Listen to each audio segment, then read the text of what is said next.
প্রতিদিনের ইনকামের টাকা থেকে কমপক্ষে 10 টাকা হলেও অবশ্যই জমিয়ে রাখুন। দেখবেন একটা সময় সেই জমানো টাকাটাই আপনার বিপদে অনেক বেশি সাহায্য করবে। আমি কিভাবে ঘরে বসে হাজার হাজার টাকা ইনকাম করি আর অবশ্যই কিছু কিছু জমিয়ে রাখি, সেটাই আজকের ভিডিওতে শেয়ার করব। আশা করছি ভিডিওটি সবার কাছে বেশ ভালো লাগবে আর অবশ্যই উপকারে আসবে। হ্যালো এভরিওয়ান, আসসালামু আলাইকুম। কেমন আছেন সবাই? আই হোপ সবাই খুব ভালো আছেন আর সুস্থ আছেন। আমরাও আলহামদুলিল্লাহ খুব ভালো আছি। আমার নতুন একটি ভিডিওতে সবাইকে ওয়েলকাম করছি।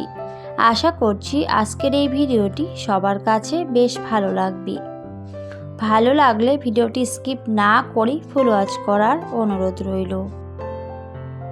বর্তমান সময়ে টাকা জমানোটা কিন্তু অনেকটাই কঠিন, তবে বুদ্ধি করে চললে কিন্তু অবশ্যই টাকা জমানো সম্ভব। সবটাই কিন্তু আমাদের উপরে নির্ভর করে। আমরা চাইলে কিন্তু অবশ্যই টাকা সেভ করে রাখতে পারি। একটু বুদ্ধি করে চললে একটা সংসারে অবশ্যই কিন্তু টাকা সেভ করে রাখা যায়। আমার মতে প্রত্যেকটা গৃহিণীরই কিছু না কিছু কাজ করা উচিত। দেখবেন এখন কিন্তু অনলাইনের যুগ, অনেক বেশি সুযোগ সুবিধা। বেশিরভাগ গৃহিণীরাই কিন্তু এখন কম বেশি কাজ করেন, সেটা অনলাইন হোক বা অফলাইন হোক। এমনিতেও কিন্তু অনেকেই এখন অনেক কাজ করেন আর অবশ্যই টাকা ইনকাম করেন, কারণ টাকা ইনকাম করাটা বর্তমান সময়ে অনেক বেশি দরকার। বিশেষ করে আমাদের মতো মধ্যবিত্ত পরিবারে যারা রয়েছে, শুধুমাত্র হাজবেন্ডের ইনকামের উপর নির্ভর করে কিন্তু আমাদের একেবারেই চলে না। তো অবশ্যই আমরা যদি নিজের হাত খরচের টাকাটা নিজেরাই জোগাড় করতে পারি তাহলে কিন্তু অনেক বেশি ভালো হয়। কারণ সব সময় কিন্তু হাজবেন্ডের কাছে টাকা চাইতে একেবারেই ভালো লাগে না। তো সেজন্য বলবো আমাদের প্রত্যেকটা গৃহিণীরই উচিত কিছু কাজ করা আর অবশ্যই টাকা সেভ করে রাখা। তো অনেকে রয়েছে হয়তো কাজ করতে পারে না, পুরোপুরি কিন্তু হাজবেন্ডের উপর নির্ভরশীল। তো তাদের উদ্দেশ্য করে বলবো কমপক্ষে প্রতিদিন অন্তত 10 টাকা হলেও কিন্তু জমিয়ে রাখবেন হাজবেন্ডের কাছ থেকে নিয়েও। আমাদের কিন্তু অবশ্যই হাত খরচের টাকা দিয়ে থাকে হাজবেন্ড, আর তাছাড়া কিন্তু আমাদের যে সংসার খরচ হয়, তো আমরা যে সংসার খরচ করি, তো সেখান থেকেও কিন্তু অবশ্যই কিছু কিছু টাকা আমরা সেভ করে রাখি। সবটাই যে খরচ হয় সেরকম কিন্তু না। তো অবশ্যই সেখান থেকে আমাদের কিছু টাকা সেভ করে রাখতে হবে। আর সেই জমানো টাকাটাই কিন্তু একটা সময় আমাদের অনেক বেশি উপকারে আসবে। আর অল্প অল্প করে জমাতে জমাতেই কিন্তু একটা সময় একটা মোটা অ্যামাউন্ট আসে। একবারে কিন্তু কখনোই টাকা জমানো সম্ভব নয়। আসলে সত্যি বলতে টাকা জমানোটা কিন্তু অনেকটা একটা আর্টের ব্যাপার, কারণ আমরা চাইলেও কিন্তু সহজে টাকা জমাতে পারি না। হয়তো টাকা জমানোর থেকে টাকাটা খরচই বেশি হয়ে যায় আমাদের। তো একটু হিসেব আর বুদ্ধি করে কিন্তু চলতে হবে। বুদ্ধি করে চললে অবশ্যই কিন্তু টাকা জমানো সম্ভব। আর ওই যে বললাম টাকা জমানোটা একটা আর্ট, তো অবশ্যই কিন্তু সেই আর্টটাকে কাজে লাগাতে হবে আর সেভ করে রাখতে হবে। প্রতিদিন কমপক্ষে 10 টাকা হলেও সেভ করে রাখুন, দেখবেন একটা সময় সেই টাকাটা অনেক বেশি উপকারে আসবে। আমার মতে প্রত্যেকটা গৃহিণীরই কিছু না কিছু কাজ করা উচিত আর অবশ্যই কিন্তু টাকা সেভ করে রাখা উচিত। নিজের জন্য না হলেও সন্তানের ভবিষ্যতের জন্য অবশ্যই আমাদের একটু একটু করে টাকা জমিয়ে রাখা উচিত, কারণ টাকা ছাড়া জীবনের কোনো মূল্য নেই। আপনি যদি টাকা জমিয়ে না রাখতে পারেন, একটা সময় আপনার সন্তানই কিন্তু আপনাকে মূল্য দেবে না। আর এটাই কিন্তু সত্যি। এখন কিন্তু বর্তমান সময়ে অনেক কিছু দেখা যায় চোখের সামনে, যাদের বাবা মা দেখবেন সন্তানকে কিছু করে দিতে পারে না বা ঘর বাড়ি বানিয়ে দিতে পারে না, তারা কিন্তু একেবারেই মুখের উপরেই বলে দেয় যে আমাকে কি করে দিয়েছো। তো সেই কথাটা যেন আমাদের শুনতে না হয়। তো অবশ্যই কিন্তু সন্তানের ভবিষ্যৎটা আমাদেরকে গড়ে দিতে হবে। তো নিজের জন্য না হলেও সন্তানের ভবিষ্যতের জন্য আমাদের অবশ্যই টাকা সেভ করে রাখা উচিত। তাদের শখগুলো পূরণ করা উচিত, কারণ দায়িত্ব কিন্তু আমাদের বাবা মাগুলোরই তাদেরকে ভালোভাবে রাখার, ভালোভাবে মানুষ করার। আর আমরা যদি এখন থেকেই অল্প করে টাকা জমিয়ে না রাখি তাহলে কিন্তু আমরা কখনোই একবারে অনেক টাকা পেয়ে যাব না। আর তখন বললামই অনেক বেশি সমস্যার সম্মুখীন হতে হয়। তো অবশ্যই সময় থাকতে আমাদের টাকার মূল্য বুঝতে হবে আর কিছু কিছু করে সেভ করে রাখতে হবে, যাতে ভবিষ্যতে সন্তানের কাছ থেকে কোনো কথা শুনতে না হয়। তো সেজন্য অবশ্যই আমাদের টাকা জমিয়ে জমিয়ে রাখা উচিত। আর নিজের জন্য কিন্তু অবশ্যই টাকা জমিয়ে রাখা উচিত, কারণ একটা বিপদে পড়লে দেখা যায় সহজে কারো কাছ থেকে কিন্তু পাওয়া যায় না। তো অবশ্যই কিন্তু সেই দিকগুলো আমাদের ভেবেচিন্তে কাজ করা উচিত। আমি কিন্তু একটা কাজ করি, তো অনেকেই হয়তো জানে, আমার যারা রেগুলার ভিউয়ার্স রয়েছে সবাই হয়তো জানে, আমি আমার অনেক ভিডিওতে হয়তো বলেছি, তো আমি যে মাল্টি লেভেল জুয়েলার্সে কাজ করি, তো এখানে কাজ করে কিন্তু অনেক গৃহিণী উপকৃত হয়। এটা কিন্তু বাড়িতে বসেও করা যায়, আবার বাইরে বের হয়েও কিন্তু এই কাজটা করা যায়। আর যারা বই করে তারাও কিন্তু অনেক বেশি উপকৃত হয়, কারণ এটা কিন্তু সোনার বই। আর আমরা কিন্তু চাইলেও একবারে কিন্তু সোনা কিনতে পারি না। বর্তমান সময়ে যে পরিমাণে সোনার দাম একেবারে আকাশ ছোঁয়া, আমরা কিন্তু একবারে চাইলেও কখনোই সোনা কিনতে পারি না। তো আমার কাছে কিন্তু অনেকেই বই করেছে, তো সেখানে মাসে 500 টাকা থেকে শুরু, 1000, 2000, 3000 এরকম করে কিন্তু অনেকেই টাকা জমিয়ে রাখে। তো এইভাবে যদি আমরা প্রত্যেক মাসে 500 থেকে শুরু, 500, 600 বা 1000 যার যেমন সামর্থ্য সেই অনুযায়ী যদি আমরা জমিয়ে রাখি, তাহলে কিন্তু সেখান থেকেও একটা সময় আমরা সোনা কিনতে পারবো। তো বললামই, একবারে কিন্তু সোনা কেনা একেবারেই অসম্ভব। তো সেজন্য যদি আমরা অল্প অল্প করে টাকা জমিয়ে রাখি, প্রত্যেক মাসে যদি আমরা 1000 টাকা করেও জমিয়ে রাখি, তাহলে কিন্তু সেই জমানো টাকাটা দিয়ে একটা সময় আমরা সোনা কিনতে পারবো, যেটা একেবারে আমাদের কাছে স্বপ্নের মতো। আমাদের মতো যারা মধ্যবিত্ত রয়েছে তাদের কথা বলছি, আর যাদের অনেক টাকা পয়সা তাদের কথা নাই বা বললাম। তো যারা আমাদের মতো মধ্যবিত্ত রয়েছে, তো আপনারা চাইলে কিন্তু অবশ্যই এভাবে একটু একটু করে টাকা জমিয়ে রাখতে পারেন। তো আমার কাছে যারা বই করেছে এভাবে মাসে 1000 টাকা বা 2000 টাকা জমিয়ে রাখে, তারা কিন্তু অনেক বেশি উপকৃত হয়। আর সেই জমানো টাকাটা দিয়ে কিন্তু ওনারা সোনা কিনতে পারেন। আর যদি সোনার দামটা বেশি হয়, তো তাহলে কিন্তু ঘর থেকেও কিছুটা টাকা দিয়ে সেখানে কিন্তু সোনা কিনতে পারে। এখানে অনেক বেশি সুযোগ সুবিধা রয়েছে, তো আমার অনেক ভিডিওতে হয়তো বলেছি। আর আমি যে কাজটা করি আমিও কিন্তু সেখানে টাকা পেয়ে থাকি, কারণ আমাকে কিন্তু প্রত্যেক মাসে মাসে টাকাটা অফিসে জমা করতে হয়।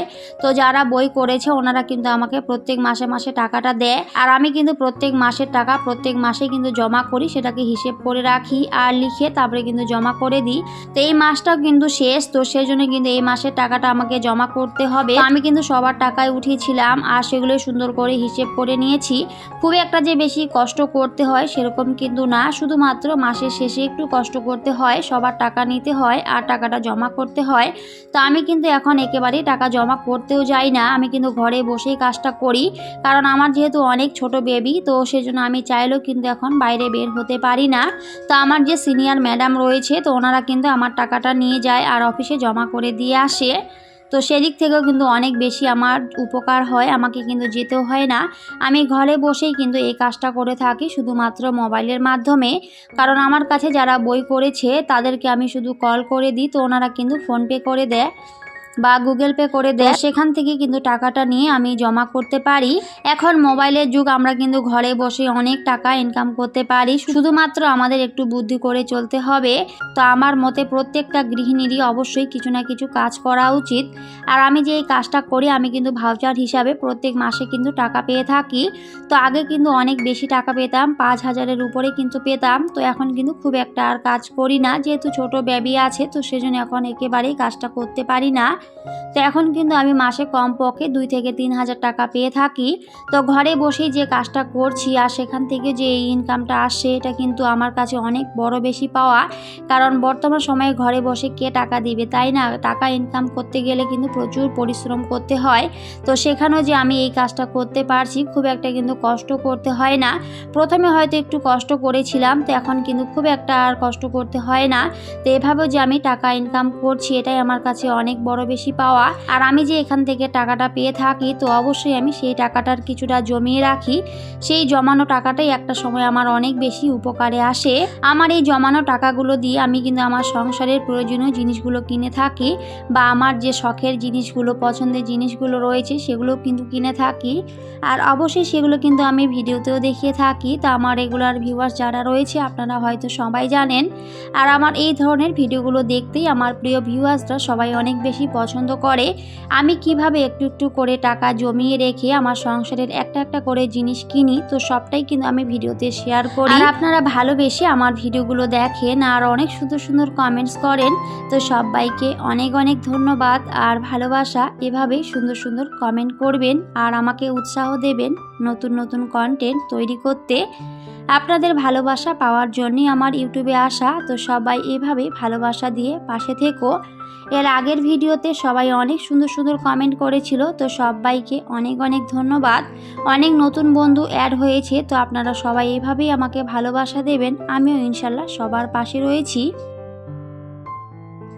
তো যাই হোক, এদিকে অনেক কথা বলেছি আর কথার ফাঁকে কিন্তু আমি আমার কাজগুলো করে নিচ্ছিলাম। তো এই মাসটা কিন্তু শেষ, তো সেজন্য কিন্তু মাসের টাকাটা আমি সুন্দর করে গুছিয়ে নিয়েছিলাম আর সেগুলো কিন্তু তারপরে আমি ম্যাডামকে দিয়েছি আর ম্যাডাম কিন্তু টাকাটা তারপরে জমা করে দিয়েছিল।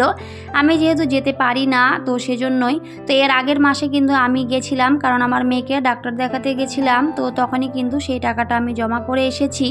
তো এই মাসে তো আর যাওয়া সম্ভব হবে না, তো সেজন্য কিন্তু এই টাকাটা ম্যাডামকে দিয়ে দেব আর ম্যাডাম কিন্তু জমা করে দেবে। আমার মতে প্রত্যেকটা গৃহিণীরই অবশ্যই কিছু না কিছু কাজ করা উচিত আর অবশ্যই কিন্তু টাকা জমিয়ে রাখা উচিত। শুধু গৃহিণীদের নয়, আমাদের সবার কিন্তু টাকা জমিয়ে রাখা উচিত, কারণ টাকা জমানোটা অনেক বেশি দরকার আর সবাই কিন্তু টাকা জমাতে পারে না। আর যারা জমাতে পারে তারা অনেক বেশি বুদ্ধিমতী। তো অবশ্যই কিন্তু আমরা গৃহিণীরা সবাই অনেক বেশি বুদ্ধিমতী, আমরা চাইলে কিন্তু টাকা জমিয়ে রাখতে পারি। খুব একটা যে বেশি জমাতে হবে সেরকম কিন্তু না। ওই যে বললাম, প্রতিদিন যদি আমরা 10 থেকে 20 টাকা করে জমিয়ে রাখি, তাহলে কিন্তু সেখান থেকে একটা সময় অনেক মোটা একটা অ্যামাউন্ট চলে আসে আর সেই টাকাটা দিয়েও কিন্তু আমরা আমাদের প্রয়োজনীয় শখের জিনিসগুলো কিনতে পারি। তো আমি কিন্তু এইভাবেই আমার সংসারে অনেক আয় উন্নতি করেছি। তো অবশ্যই আপনারা হয়তো সবাই জানেন, আমার ভিডিওগুলোতে আমি সবটাই কিন্তু শেয়ার করে থাকি। তো যাই হোক, আজকে কিন্তু বাড়িতে মেহমান এসেছিল, তো সেজন্য কিন্তু তাদের জন্য আমি রান্না করে নিয়েছিলাম। মেহমান বলতে আমার মা এসেছিল আর তার সাথে আমার ভাবির মা এসেছে আর আমার ভাস্তা ভাস্তি দুজন এসেছে। তো তাদের জন্য কিন্তু আমি রান্না করে নিচ্ছিলাম। যেহেতু অনেক ছোট বেবি, তো বেবিকে নিয়ে কাজ করা অনেক বেশি কষ্টের, তো খুব একটা বেশি কিন্তু আমি রান্না করিনি, খুবই সিম্পল রান্না বাড়া করেছিলাম। তো সেটা একটু একটু করে শেয়ার করেছি। তো হাজব্যান্ড মাছ নিয়ে এসেছিল আর তার সাথে কিন্তু মুরগি নিয়ে এসেছিল আর তার সাথে আমি ডাল করে নিয়েছিলাম আর পাঁপড় ভাজা করেছি। তো খুবই সিম্পল আমার রান্না বাড়া, তো সেগুলো একটু একটু করে শেয়ার করেছি। আমি এমনিতেও খুব একটা বেশি রান্না বাড়া করি না, তো যেহেতু মেহমান এসেছিল তো সেজন্য কিন্তু তাদের জন্য একটু রান্না করেছি, কারণ মেহমান আসলে তো অবশ্যই তাদেরকে খাওয়াতেই হবে। তো আমি চাইলেও কিন্তু আরও অনেক কিছু রান্না করতে পারতাম, কিন্তু আমার নিজের শরীরটাও খুব একটা ভালো নেই আর তাছাড়া আমার বেবিটাও অনেক ছোট। তো সেজন্য রাত্রে যেহেতু আমি একেবারে ঘুমাতে পারি না, আমার মেয়েটা কিন্তু রাত্রে অনেক দেরিতে ঘুমায়, কোনো সময় 4টা, কোনো সময় কিন্তু ভোর 4টা, কোনো সময় 5টা, আবার কোনো সময় কিন্তু 6টাও বেজে যায়, তাও কিন্তু ঘুমাতে চায় না, একবারে কিন্তু সকালবেলা ঘুমায়। তো এই যে সারা রাত যদি ঘুম মারা হয়, তখন কিন্তু দিনের বেলা আর একেবারেই ভালো লাগে না, কাজগুলো করতেও ইচ্ছে করে না। তো তাও কিছু করার নেই, যেহেতু মেহমান এসেছে, শুধু মেহমান এসেছে সেজন্য না, আমাদের নিজেরকেও কিন্তু খেতে হবে। তো অবশ্যই খেতে গেলে কিন্তু রান্নাটা করতেই হবে, তো সেজন্য কিন্তু রান্না করে নিচ্ছিলাম। আর অনেকে আমার মেয়েকে দেখতে চেয়েছে, আমার অনেক প্রিয় আপুমণিরা অনেক বেশি রিকোয়েস্ট করেছিল, আমার মেয়েকে দেখাতে বলেছিল। তো নেক্সট ভিডিওতে আমি অবশ্যই আমার মেয়েকে দেখাবো, তো অবশ্যই আপনারা সাথেই থাকবেন, পাশেই থাকবেন, আমি অবশ্যই নেক্সট ভিডিওতে দেখিয়ে দেব। তো সবাই খুব ভালো থাকবেন, সুস্থ থাকবেন, সবাইকে টাটা, আল্লাহ হাফেজ। দেখা হবে পরের অন্য কোনো একটি ভিডিওতে।